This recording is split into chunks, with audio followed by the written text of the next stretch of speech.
गांव के चाउमीन। गांव में चाउमीन का चलन अभी अच्छे से नहीं आया था, लेकिन सुरेश शहर से चाउमीन बनाना सीखकर गांव में ठेला लगाता है। अरे ये केचुआ है क्या भैया?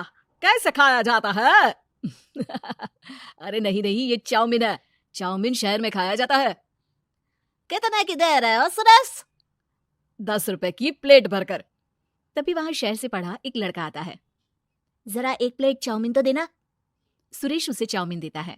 उसे चाउमीन खाता देख गांव वाले भी उससे चाउमीन ले लेते हैं और खाने लगते हैं। अरे वाह सुरेश भैया, कमाल की बनाए हो। 2 प्लेट मेरे बच्चों के लिए भी पैक कर दो। बस फिर क्या था, सुरेश का ठेला लगता है और चाउमीन खरीदने वालों की लाइन लग जाती है। तभी वहां से गांव का साहूकार होकर गुजरता है। और ये क्या भीड़ लगी है? लगता है झगड़ा हो गया है गांव में। चलूं मैं अभी तो मजे ले लूं। अरे कहाँ है, इतनी भीड़ लगी है यहाँ? लड़ाई हो गई है क्या? अरे साहूकार साहब, ना ना ना, कोई लड़ाई ना हुई है। ये तो सुरेश की दुकान है चाउमीन की। हम लोग चाउमीन खाने आए हैं, आप भी खाइए ना। साहूकार चाउमीन खाता है और सुरेश की तरफ देखता है, जो सारे दिन के पैसे गिन रहा होता है। अरे सुरेश, क्या लागत है इस काम की?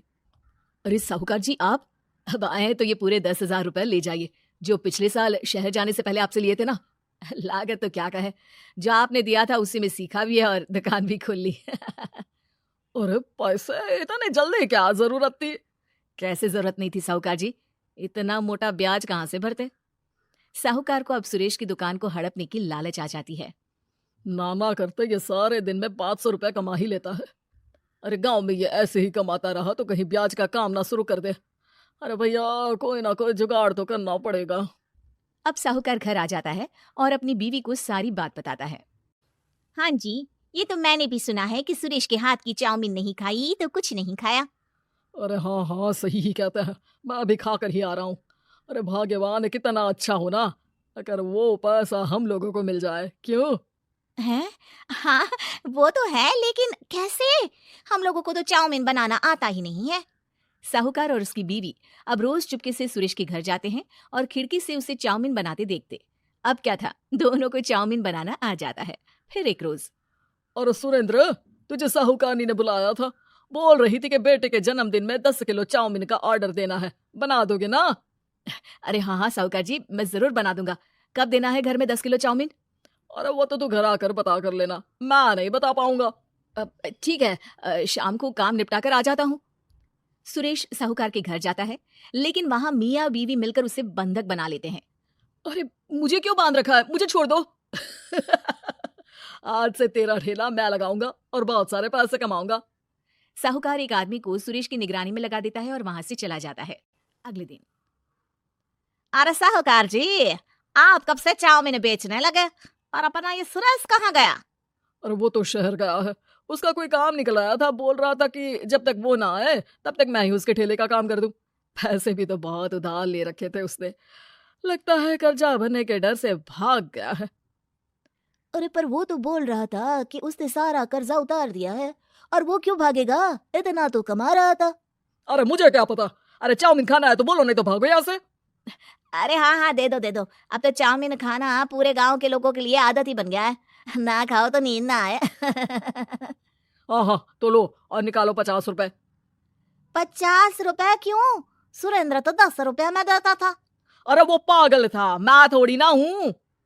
गांव वाले, जिनको चाउमीन की लत लग गई थी, वो करते भी क्या, दे दो और ये लो 50 रुपए। लेकिन फिर साहूकार उन लोगों को प्लेट में थोड़ी सी चाउमीन रख देता है। अरे ये क्या, पैसे 5 गुना ज्यादा और चाउमीन बस इतनी सी। अरे साहूकार साहब, भगवान से तो डरो। बस फिर क्या था, साहूकार की मन मर्जी चलने लग जाती है और गांव वाले करते भी क्या।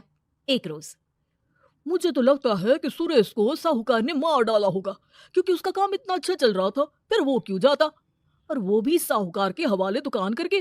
ना बाबा ना। अगले रोज, भाग्यवान, देखो तो जरा, इस सुरेश भी ना कितना पागल था। जिस काम से वो ज्यादा पैसे बना सकता था, उससे इतने कम पैसे छाप रहा था। 50 रुपए प्लेट में भी गांव वाले खूब खा रहे हैं चाउमीन। हाँ जी, और जितने में वो लोगों को 10 प्लेट खिलाता था, भर भर कर हम लोग उतने में 20 प्लेट बना रहे हैं। क्यों जी? वहीं सुरेश रोज भगवान से मांगता कि बस एक बार वो किसी तरह वहां से निकलने में कामयाब हो जाए, लेकिन उसकी हर कोशिश नाकामयाब होती। फिर एक दिन, अरे भाग्यवान, ऐसा कुछ करो कि चाउमीन बनाने का खर्चा आधा हो जाए, जिससे हम लोगों को और मुनाफा हो। ना जी, मुझे तो कोई तरकीब ना सूझ रही। अरे सुनो, एक काम करते हैं, चाउमीन बनाने में जो सब्जी लगती है वो मंडी में लेने तुम देर रात चली जाना। तब तक वो सारी सड़ी गली सब्जी जो दुकानदार वहीं फेंक जाते हैं वो उठा कर ले आना फ्री में। अरे बाजी वाह, आप तो बहुत समझदार हैं जी। बीवी वैसा ही करती है, लेकिन अब लोग चाउमीन खाते तो मुंह बनाकर। फिर एक बार, अरे राम राम राम, ये पेट में दर्द काहे हो रहा है? आई, आई, आई, आई, आई। हाय रे हाय, मेरा भी पेट दर्द के मारे फटा जा रहा है।